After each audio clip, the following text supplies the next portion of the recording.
মৃত্যুদণ্ড কেনেকে দিব বা যাৱজ্জীৱন কাৰাদণ্ডটো কেনেকে দিব এভিডেন্সটো লাগিব নহয়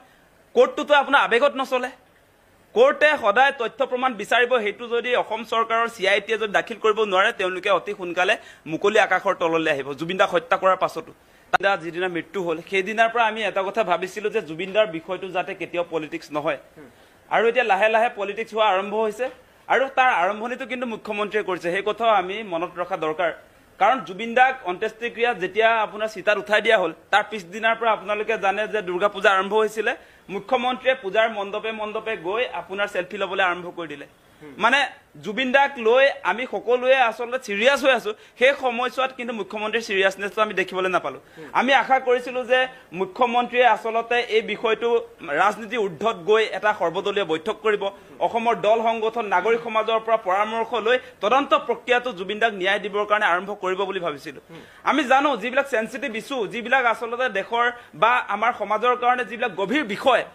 সেই বিষয়বিলাকত সঁচা সঁচিকে সৰ্বদলীয় বৈঠকৰ প্ৰয়োজন দল সংগঠন নাগৰিক সমাজৰ আসলতে পৰামৰ্শৰ প্ৰয়োজন আছিল সেইবিলাক নকৰি ইটো দলে হিতু দলক আপোনাৰ আক্ৰমণ কৰি বুকা ছটিয়াৰ যিটো ৰাজনীতি কৰা হৈছে সেইটো কোনো কাৰণতে গ্ৰহণীয় নহয় জুবিনদাৰ ক্ষেত্ৰত কোনো কাৰণতে সেই পলিটিক্স কোনেও কৰা উচিত নহয় আৰু এই মুহূৰ্তত আপোনালোকে নিশ্চয় দেখা পাইছে মুখ্যমন্ত্ৰীয়ে কিন্তু এৰি দিয়া নাই তেওঁৰ পলিটিক্স কালি আপোনাৰ কেনেকে আজি 3 সপ্তাহ অতিক্ৰম কৰাই নাই জুবিনদা যোৱা যিগৰাকী ব্যক্তিয়ে সদায় নিজকে মোৰ কোনো জাতি নাই মোৰ কোনো ধৰ্ম নাই মই মুক্ত বুলি কৈছিলে সেই ব্যক্তিগত গৰাকীৰ যিটো আদৰ্শ তাৰ বিৰুদ্ধে গৈ আজি মুখ্যমন্ত্ৰীয়ে আপোনাৰ হিন্দু মুছলমান কৰিবলৈ আৰম্ভ কৰি দিছে মানে এতিয়া মিয়াৰ জনসংখ্যা বাঢ়িছে জুবিনদাক যিটো সময়ত আমি ন্যায় বিচাৰি আছো জুবিনদাৰ ন্যায়ৰ কথা আমি যিটো সময়ত পাতি আছো এই সময়ছোৱাত কেনেকে এতিয়া মুছলমানৰ কথাটো লৈ আহিলে প্ৰথম কথা আমাক জুবিনদাক যিকোনো মূল্যৰ বিনিময়ত ন্যায় দিব লাগিব সেই কথাটো নোহোৱালৈকে আমি বেলেগ কথা ভাবিবই নোৱাৰো মুখ্যমন্ত্ৰীয়ে আপোনালোকে নিশ্চয় দেখিছে এইবিলাক যে নতুন নতুন হিতাধিকাৰী আঁচনিবিলাক যে আহিছে ডাইল ফ্ৰীকে দিয়া কথাটো কেনেকে আহিব পাৰে মিঠাতেল ফ্ৰীকে দিব দিয়াৰ কথাবিলাক কেনেকে আহিছে আজি সকলো বস্তু এনেকে ফ্ৰীকে দিম বুলি কৈ জুবিনদাৰ যিটো ন্যায়ৰ দাবী জাষ্টিস ফৰ যিটো জুবিনদা সেই বস্তুটো আমাৰ মন মগজুৰ পৰা মুখ্যমন্ত্ৰীয়ে আসলে ডাইভাৰ্ট কৰিব খুজিছে বিপথে পৰিচালিত কৰিব খুজিছে কিন্তু এটা কথা স্পষ্ট আপোনালোকে নিশ্চয় দেখিছে তেওঁৰ সভাত উপস্থিত হোৱা হিতাধিকাৰীও কৈছে হিতাধিকাৰী আঁচনি বা লাখপতি বাইদেউবিলাকেও কৈছে যে চৰকাৰী আঁচনি ল'বলৈ আহিছো কিন্তু জুবিনদাৰ যিটো মৃত্যুৰ ঘটনা ন্যায়ৰ যিটো দাবী সেইবিলাক মুছি পেলাব নোৱাৰে সেইটো বেলেগ বস্তু সেই কথাটো আজি হিতাধিকাৰীও কৈছে গতিকে সাৱধান হ'বলৈ হ'ল মুখ্যমন্ত্ৰী ডাঙৰীয়া যে জুবিনদাৰ ক্ষেত্ৰত কোনো মানুহে কোনো অসমীয়া মানুহে কম্প্ৰমাইজ নকৰে যিমানে যি ৰাজনীতিয়ে নকৰক কিয় জুবিনদা সদায় ৰাজনীতিৰ ঊৰ্ধত গতিকে তেখেতক যদি কোনোবাই ৰাজনীতিৰ আহিলা বুলি ভাবিছে তেওঁ নিজে নিজে ধ্বংস হৈ যাব কিন্তু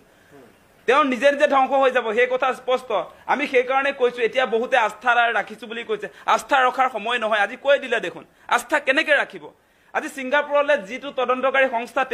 তেওঁলোকে যেতিয়া যাব নোৱাৰে তেওঁলোকৰ এখতিয়াৰৰ ভিতৰত যিহেতু এই গোটেই ঘটনাটো নপৰে এতিয়া এই মুহূৰ্তত আস্থা ৰাখি এইটো আমি পগলামি কৰাৰ নিচিনাহে হ'ব কথাটো কাৰণ তেওঁলোকৰ এখতিয়াৰৰ ভিতৰত নপৰে ঘটনা ঘটিছে সিংগাপুৰত তদন্ত চলিছে সিআইডিৰ গুৱাহাটীৰ কাৰ্যালয়ত আপুনি ইতিমধ্যে উল্লেখ কৰিছে যে